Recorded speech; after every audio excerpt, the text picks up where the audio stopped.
Hello everyone, this is Sarah Baker with CannaBusiness Laboratories. We're coming at you a little bit different today. I'm live with Hemp Homeschool, and here's Miss Katie. She's on the phone. So we had to do this a little bit different today, and we'll repeat that a little bit throughout this, just in case anybody needs to know. Say hi, Katie. Make sure everybody can hear you.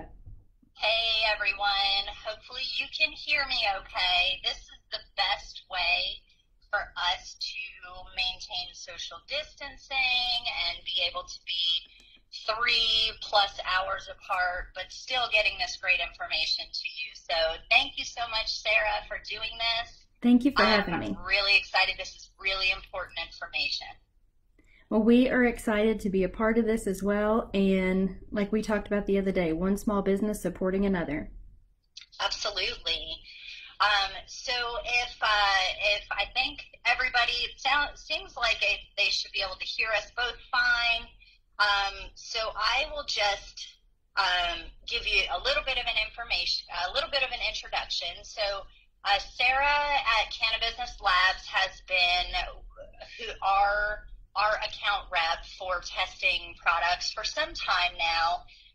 We don't do a huge amount of testing for CBD levels and that kind of thing because we work specifically with seed, but we do need to have some CBD testing for our finished products, and CannaBusiness Labs has always done a really great job for us. So Sarah, do you want to just tell everybody a little bit about the background of the lab? Sure, absolutely. We started several years ago as an environmental service lab. So our lab operates a little bit differently than some because we're not pharmaceutical based in experience, but that works for us because this plant and this product that's made from it, it's all a discovery method. So in the pharmaceutical background, you kind of know exactly what you're looking for. In an environmental background, you don't know what you're looking for, and you have to do that exploratory and find what's there and then report that back. So it was just kind of a natural evolution for us in that realm, especially when the 2018 Farm Bill passed for us. And then also we have some personal background with that as well. Our owner and president's son has taken CBD and has done wonders for his life. So it was something that we knew we wanted to get into.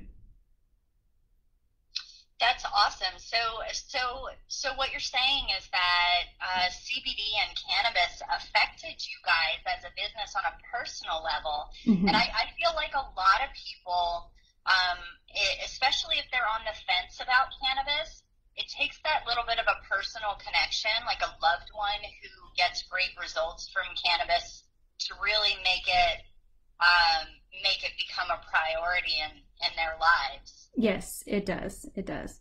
And whether that's for, mental health, whether it's for physical health, or emotional, it really branches across a lot, and even nutritional, like with a lot of your products. Mm-hmm. So, how long have you been in business as a lab? You mentioned that you were originally an environmental lab, and that you sort of pivoted to cannabis. How long? I don't know if you mentioned how long you've been in business overall. For the last 12 years.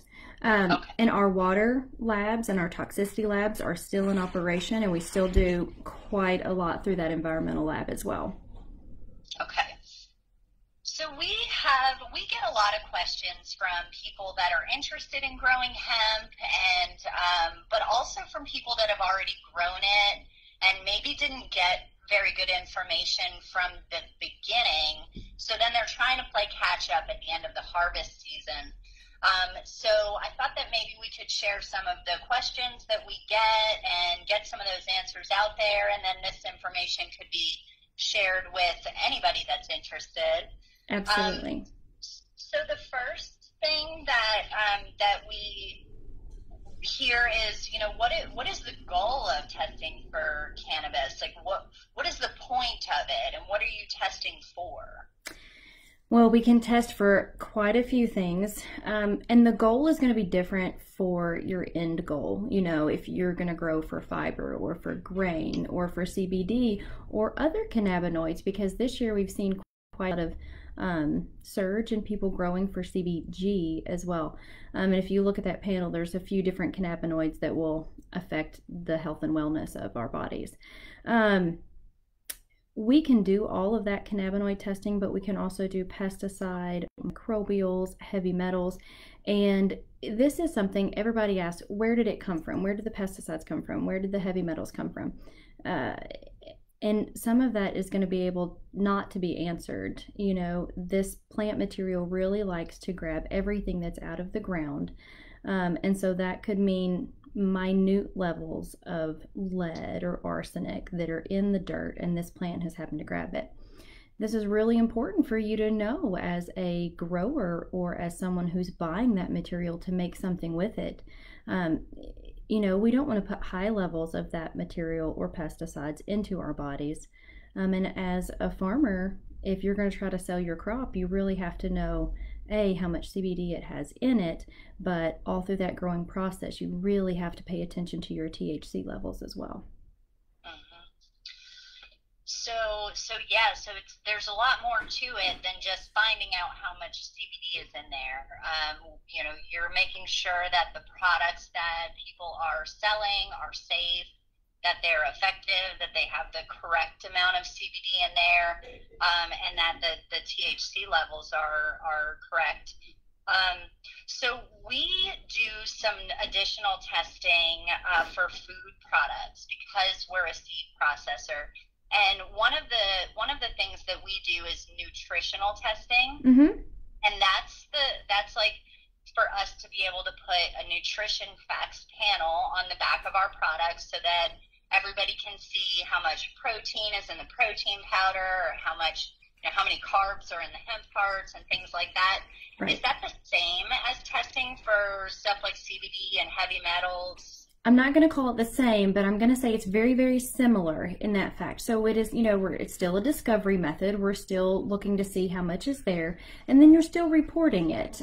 So a lot of times you'll hear those, you know, in this industry, you'll hear people say COA, and that's a certificate of analysis. That's, you know, when a lab has had that product or that material and has reported back what is in that we have found that we've been asked to test for.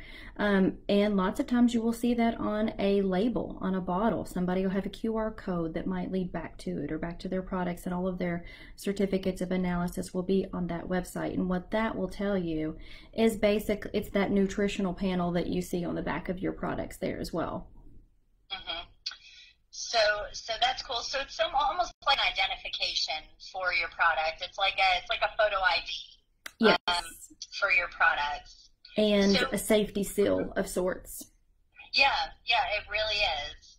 And then consumers can be confident in knowing that what they're getting, you know, they know what's in the package, they know how safe it is, and then they can make that decision, you know, for their family if they want to use it or not.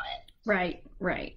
And specifically, you know, if it comes to products, you know, if we're looking for a protein powder to put into something, you know, I may want 20 grams of protein in mine. Well, so-and-so may want 30 grams of protein per serving for theirs.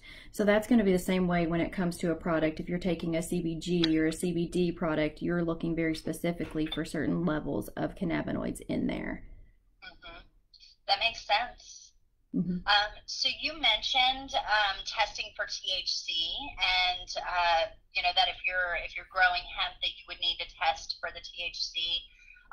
What is the reason for testing for THC? Like, why would a farmer, if he's growing for CBD, why would he need to test for THC? Because that is what is going to keep you federally legal and keep you to have a crop and not let somebody else come in and take it away from you. We have regulations that we have to mandate as a state and as a federal, and those mandates are very particular. And if your THC is over a very particular level, you are illegal and you now have marijuana in your field and no longer have hemp in your field. So you're essentially testing to make sure that you're compliant. And so for THC testing, can you just test at the end of the season when you're ready to harvest, or is it better maybe to test multiple times throughout the growing season to kind of see where you are? I like to think of it as cooking with salt. Do you just put a whole bunch of salt in there and then taste it when you get it up, get your soup into a bowl? Or while you're cooking, do you taste it as you go? You've got to know when enough is enough.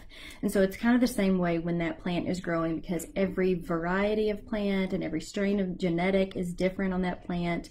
The environment is going to create, how much rain you have, how much sun, the soil, all that kind of stuff is really going to make the THC vary quite a bit.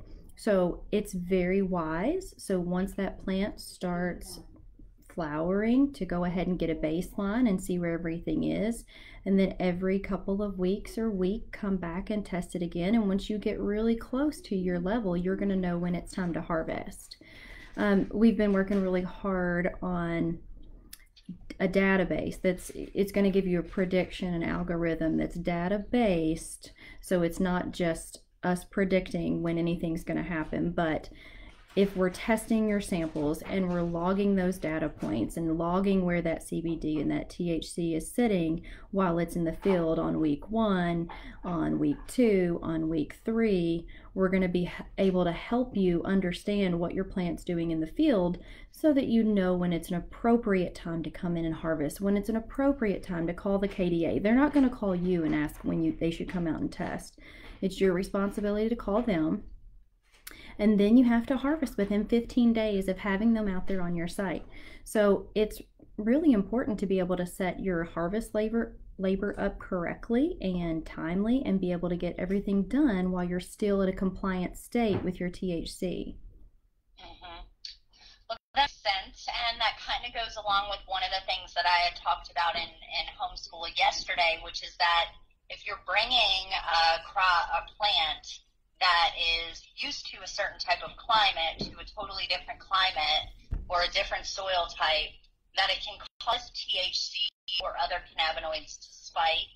And so I guess if you're testing it regularly, then you're never surprised. Even if you have something that's not bred in Kentucky, that's not used to our sun cycle and our climate, if you're testing and you're, like you said, you're just adding a little bit of salt at a time, you're testing as you go, then there's no surprises, and you don't have to worry about, having your crop destroyed. Yes, you take the guessing game out of it. And, I think unfortunately we saw last year that a lot of people didn't understand that process, and the guessing game won out for some people and it didn't win out for some others.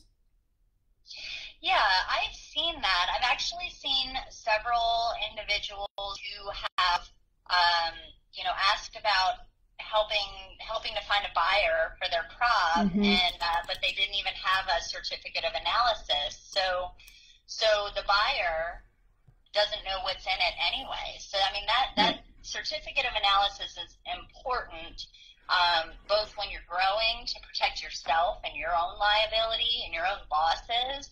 But also to build a good relationship with the people that you want to sell your crop to.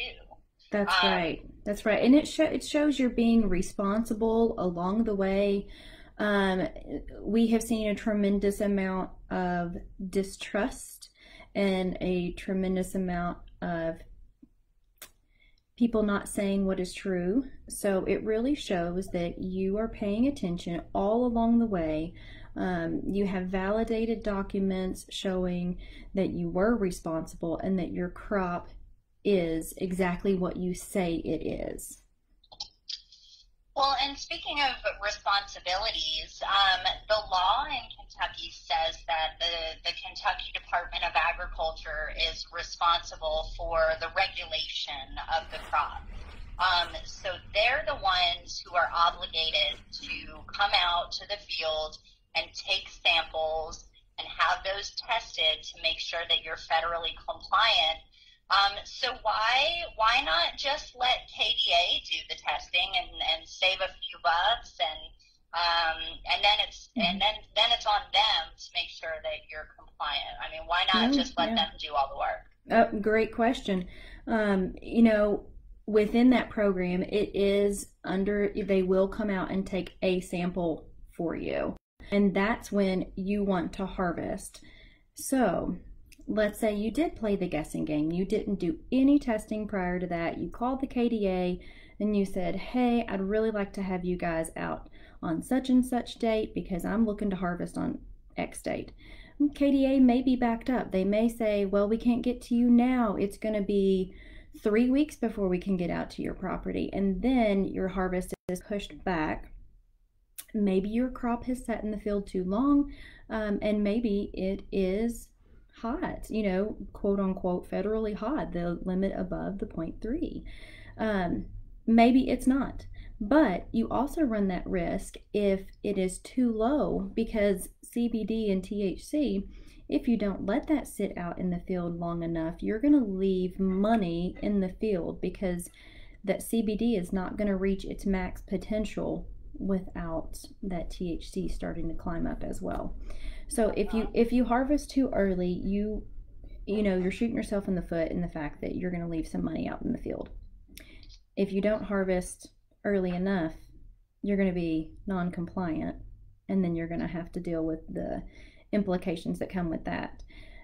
And you know, it is not KDA's responsibility to put it on their calendar as to when they need to come see you. Either that is your responsibility to call them, and the KDA only does a compliance test. So they are only looking at your THC level. They are not looking at any other cannabinoids reported back to you. They are not looking at heavy metals. They are not looking at pesticides, microbials, terpenes. You know that terpenes have a wonderful health and wellness benefit to them. So they don't look at any of that material. They just want to know that your crop is a compliant crop. Maybe those regulations will come in the future where, you know, like corn and beans or everything are regulated with the pesticides. But as of right now, they're only concerned with the THC. I see.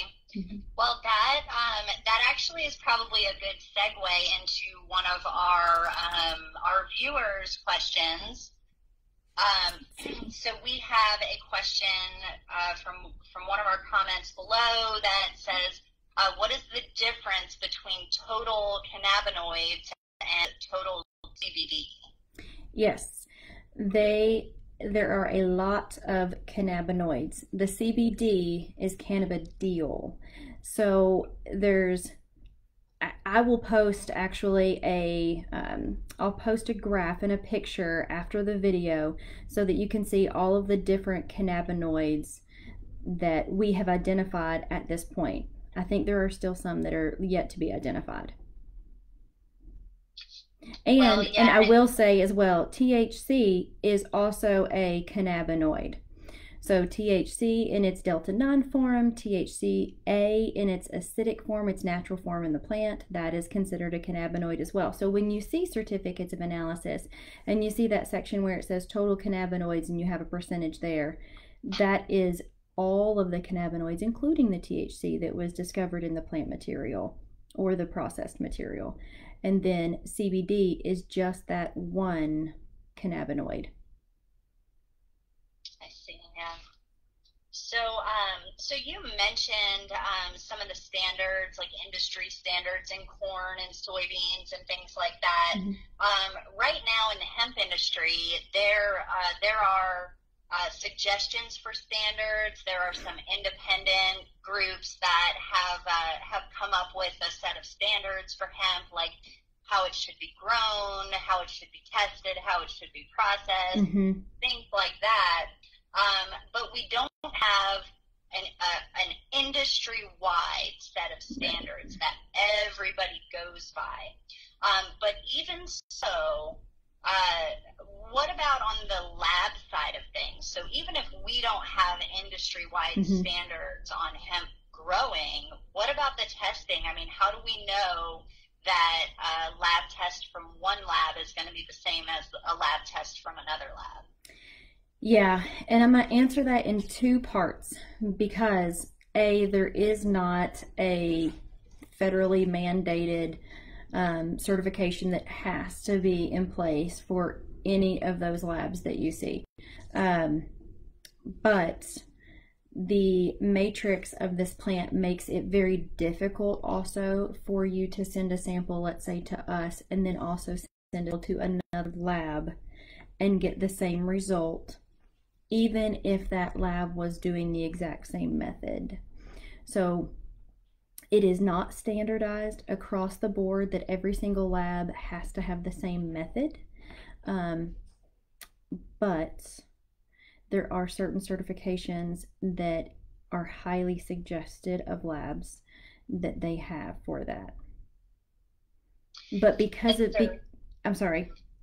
No, go ahead. Because of this particular plant material is so it's not a homogeneous material, meaning that this plant here from field A and this plant here from field B have exactly the same amount of things in them. It would just be like walking into an orchard and picking one apple off of one tree and coming to the apple off of the third tree. And size, texture, color, taste, sweetness, all of that can be different, even though those two things were grown at the same time with the same environment, all those sort of things. So when we test flower, we ask you to send us multiple pieces from different parts of your field, and we will homogenize all that together, basically, quote unquote, grind that all together and then extract from there. But that's why it's very difficult, let's say, if you sent a sample to us and then another sample to somebody else, to get that exact same result. And that has made a lot of people question, just in the industry in general, like, what's right, what's wrong. Yeah, it kind of seems like that would make things difficult for the regulators as well, and not only the regulators but the farmers that are working with the regulators. Because I've had some situations where, or I've heard of situations, not me in particular, but where a grower has sent, when the ag department comes out for a sample, then the grower takes a sample off of the same plant and then sends that off to a lab, an independent lab of their choosing. That way they can verify that what the Department of Agriculture's lab comes up with is what they came up with. And we've seen discrepancies between those two labs. So we've seen where, the Department of Agriculture says that you're above 0.3% THC, but the independent lab says, well, we show that you're slightly below that level or right at that level. So it seems like that's some of the challenges and obstacles that the industry is going to have to overcome. Yes, it's something that we face, and we will have to overcome what that is. Yeah. So I have a couple of other questions on like certifications. We have a couple of certifications that we have to deal with in our side of things. So on the farm side, we have Gaap Certification, which is good agricultural practices, and that is specific to farming and how to properly handle your products and how to properly store them and this, that, and the other, to make sure that you're just generally doing things correctly. And then we have Gmp certification, which is good manufacturing practices. And then that is for manufacturers and just the same thing, just to generally make sure you're doing things correctly, that you have good documentation and things like that. So I recently learned that there was a lab version of that's GLP. Yes. And is that something that's important for people to look for in a lab? It is, and and that's because what that generally stands for. But it's got twofold with it as well. So you want reproducible, consistent results. All that want to be able to repeat that every single time. But good lab practices also speaks to the human aspect of that as well, making sure that the safety and efficacy of everything that's being done there is pertaining to that human element. You know, the gloves, the eyewear, there are certain chemicals that have to be used and solvents that have to be used, instruments that need special care and that sort of thing. So that's involved with that as well. I see.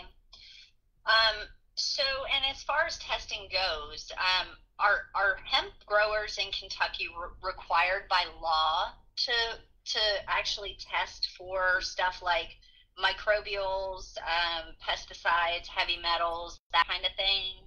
You know, that goes back into that, you know, federally regulated stuff. There is nothing that has come down the pipeline that says, hey, you're a Kentucky grower and you absolutely have to test for X, Y, and Z.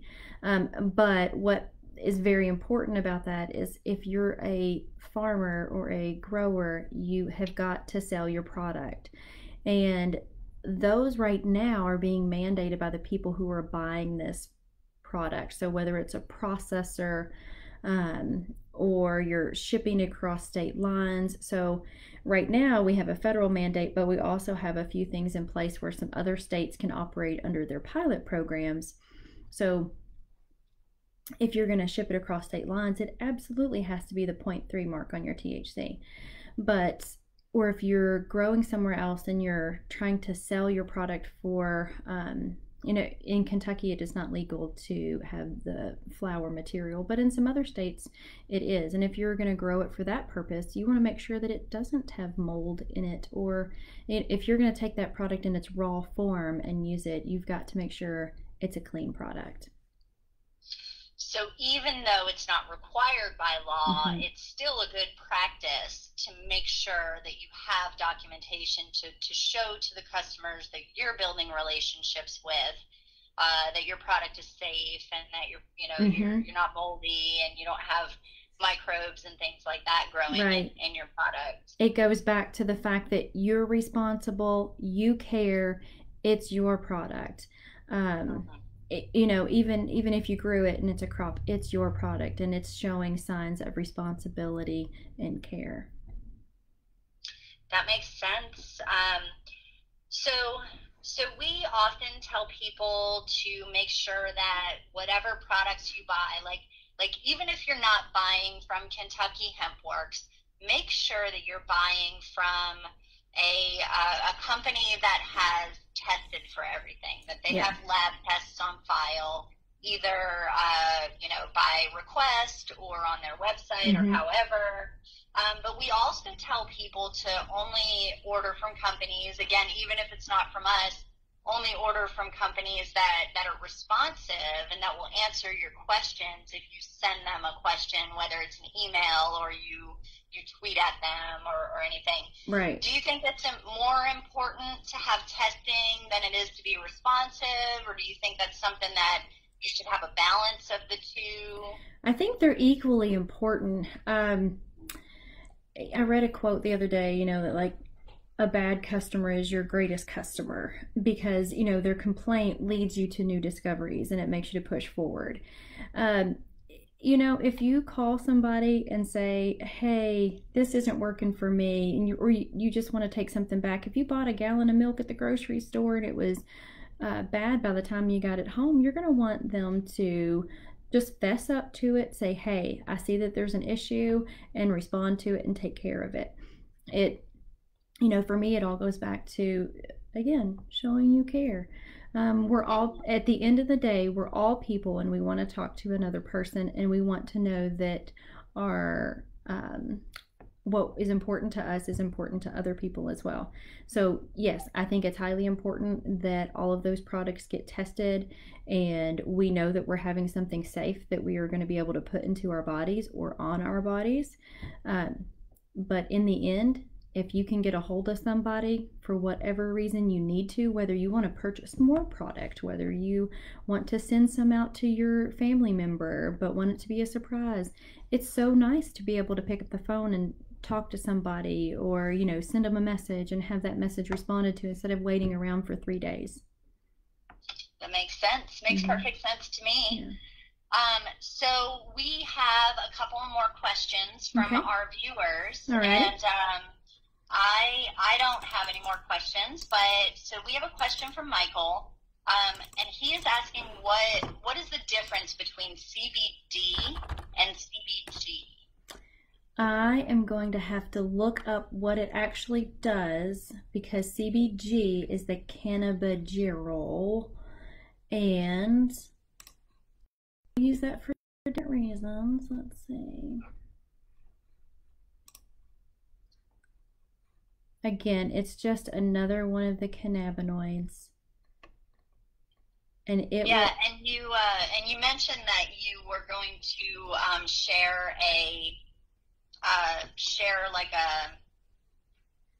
like a graph or something. Yes, yeah, it shows cannabinoids. It shows a bunch of the different ones and what some of the research has showed that they actually do for us. I think CBG is a stress-related one. I'll have to look that up and send that over to you.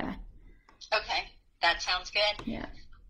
So we have another CBD question, and then we'll move on to the FDA question. So we had a question from CBD Buds USA. Is there a minimum CBD level for a marketable crop? And I kind of feel like that's one of those things that it depends on the consumer. It depends on who's taking it. Yes, it depends on who wants that crop. We've had a processor, send us some stuff, and they were looking for a low CBD. Again, we don't ask questions. I don't know what they were doing with it, but they were looking for something that was low in CBD. So it's really up to the consumer. It's what they're looking for, and that's I think a real important reason why we need more education about the different cannabinoids, so that people can say, this is the cannabinoid that I'm looking for. This is what I'm looking for in my life. Mm-hmm. And then they can identify a grower or a manufacturer or whatever that provides that for them. Yeah, just go down a chart and say, this is what I'm looking for, and this is who can give it to me, sort of thing. But yeah, it has varied so widely. And again, we deal with a lot of different parts of the industry, whether it's an extractor or a processor or drying facilities. So a lot of different things can be made from this crop, or grain or fiber. So there's a lot of different end goals, which means there's a lot of different testing and goals, up front. Mm-hmm. Makes sense. Mm-hmm. So we have one more question from Jill. Okay. And so Jill asked if the FDA is involved in the Kentucky hemp industry, or is the hemp regulated by the state only? And I can take a crack at this one. Yeah, that's cool. Absolutely. You're more involved with them than we are. Yeah, I definitely spend too much time reading regulations and laws. So to answer that question, currently the FDA has set up a set of standards for regulating hemp. However, that is only for states that don't have their own set of regulations for hemp. So according to the hemp law, the way that it is right now on the federal level, all of the states have control over their own hemp regulations. So they decide how to regulate the hemp that's grown and processed and manufactured in their state. But the FDA has put together, or I should say, the USDA. The USDA has put together their own set of regulations. And so the USDA's regulations are only used in states that don't want to go through the effort, for whatever reason, to put together their own regulations. So they can just use the USDA regulations. Now, the FDA, the actual Food and Drug Administration, they will likely come out with some probably very strong regulations on hemp. But right now it seems like everybody's just at the point where we're asking the FDA to get involved, but at the same time we kind of don't want them to be too involved. Yeah. So there's a little bit of a fear right now that if we invite the government in to regulate us, that they're gonna take a mile. If we give them an inch, they're gonna take a mile and make things very difficult. But we welcome any communication or networking or whatever it is that we can do to encourage the FDA to regulate it in such a way that it doesn't crush small business or anything like that. Yeah. And then Jill also asked if the limit for THC is still at 0.3, and that she heard that the number might be going higher than 0.3. And that is something, it is still 0.3% THC right now. That is still the federal limit for how much THC can be in the crop in order for it to be considered hemp. But we are constantly working on improving those laws and increasing that THC limit. And if we do get that limit raised from 0.3% to 0.6 or 1 or 3%, it's only going to mean good things for the hemp growers of the United States. Yes. For sure. Yeah, we're at that weird part where, we don't have a lot of regulation and we need a little bit, but not too much. Yeah, not too much. Yeah. So that's all the questions that I have for today. I think we knocked out all our viewer questions. If anybody's got more questions, feel free to leave them in the comments, and we will try to find the answers for you. Sarah, thank you so much for doing this. You are a rock star in the hemp industry, and we're very excited to work with you. I really appreciate you doing this video with us. So if there's anything else you'd like to add or anything like that, go for it. And I appreciate your grace on my very first Facebook Live video from a distance. So that you helped me break out of a comfort zone there. We've gotten to for a new status there on my comfort. Nice. Hey, that's good. Hey, that's one of the things that I always tell people is don't be afraid to step outside of your comfort zone, because that's when things happen. There you go. That's when doors open, and that's when the universe will make things happen for you if you just step out of that comfort zone. We are out of it. So if anybody does have any further questions for me, and we can sit and talk on the phone for hours if you wish, you just reach out, and we've got all of our contact information on our Facebook page. We're on Instagram, LinkedIn. You can go to our website, www.cannabusinesslabs.us, and find us there, and I'll post some contact information here if anybody needs anything as well. That sounds great. Well, everybody have a great day, and thanks so much for coming and joining us again for Hemp Homeschool. Thank you, Katie.